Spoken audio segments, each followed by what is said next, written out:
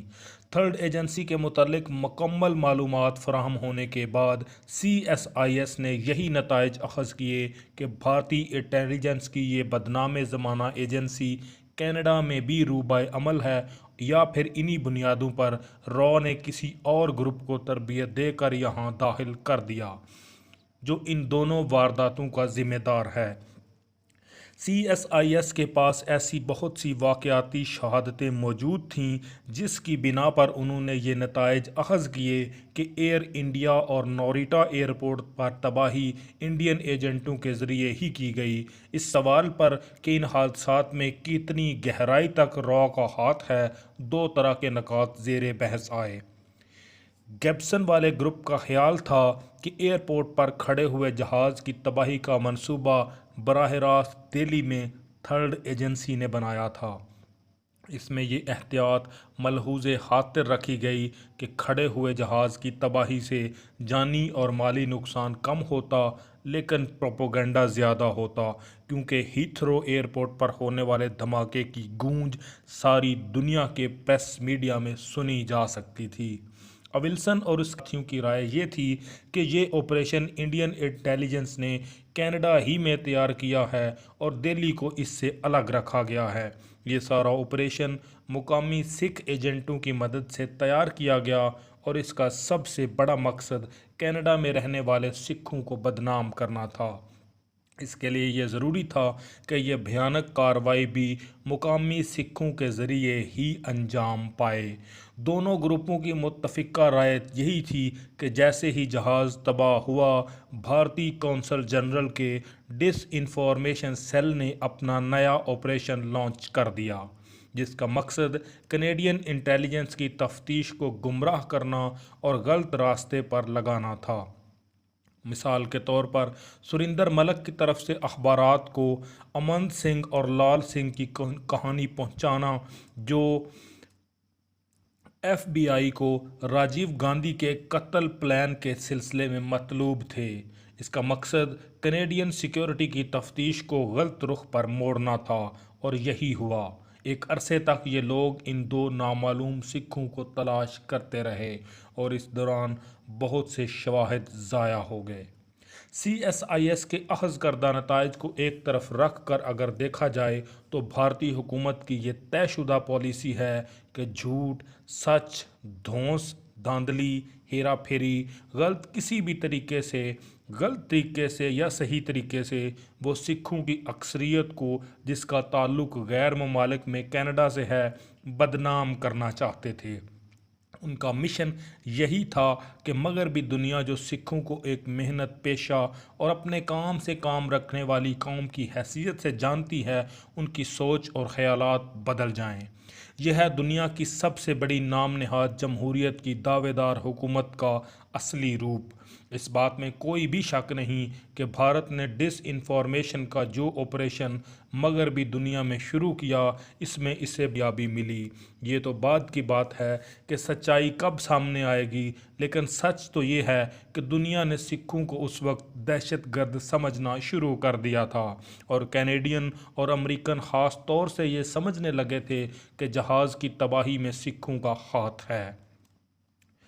Canada میں شاید تلوندر سنگھ پرمار وہ واحد سکھ تھا جسے اس واقعے کے بعد سب سے زیادہ شہرت ملی۔ ببر خالصہ کا یہ مذہبی لیڈر راتوں رات شیطان کی طرح مشہور ہو گیا۔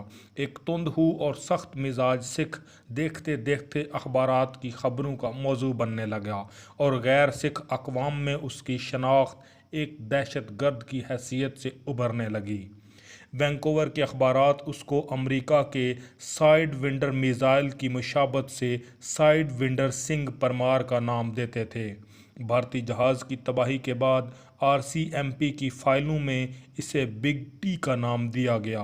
اس بات میں کوئی شک بھی نہیں کہ جب لوگ اسے نیلے رنگ کے بڑے چولے اور کیسری رنگ کی تہہ در تہہ درجنوں گز لمبی پگڑی میں دیکھتے تو اس کی شخصیت کا عجیب سا تاثر ان کے ذہنوں میں قائم ہو جاتا۔ وہ خود کو زندہ شہید کہا کرتا تھا۔ یہ خطاب اس کے ایک پیروکار سرجن سنگھ نے اسے دیا تھا۔ اس کے مخالف دھڑے کے سکھوں نے بعد میں بگاڑ کر اسے مرشدہ شہید بنا دیا۔ پرمار 20 فروری 1944 کو پنجاب کے ایک کسان گھرانے میں پیدا ہوا۔ اس کے باپ نے 2 شادیاں کی تھیں اور پرمار اپنے باپ کی دوسری بیوی میں سے 4 بھائیوں میں سب سے بڑا تھا۔ وہ اپنی ٹوٹی پھوٹی انگریزی میں کہا کرتا تھا، میری 2 مائیں ہیں، میرے باپ کی عمر اس وقت 87 سال ہے۔ پہلی شادی سے اس کے ہاں کوئی نرینہ اولاد نہیں ہوئی، مجبوراً اسے دوسری شادی کرنی پڑی۔